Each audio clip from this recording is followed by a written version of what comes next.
And good evening. We'll have the very latest on that tropical system that's entering the Gulf in a moment. But first, we have breaking news from North Houston. A DPS investigator wounded during a shootout with a suspect. This happened along North Vista Drive near I-45 south of Spring. Let's get right to Brett Buffington live on the scene with more. Brett?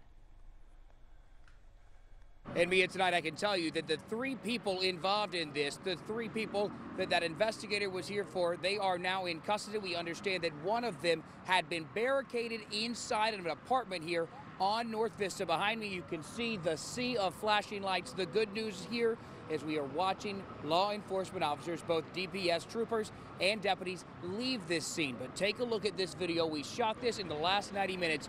You can see there was a Department of Public Safety helicopter above this scene, and there were a lot of deputies and troopers here.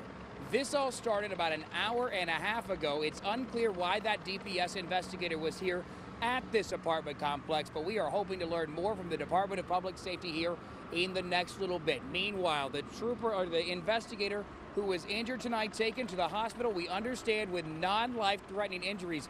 According to law enforcement sources who we've talked to tonight, it's unclear exactly where that investigator was shot, but was taken to a hospital here not far from this scene, and we understand that investigator is expected to survive. As for the three people who have been detained at this scene, we haven't learned anything about them, but we do understand that children may have also been inside of that apartment.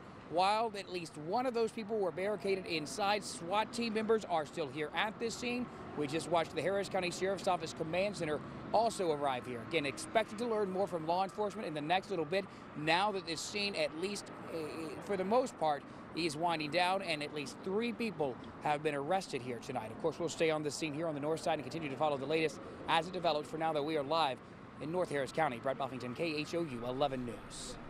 Some more deal there. Thanks, Brett. And now to the story on everyone's mind, that system moving into the Gulf.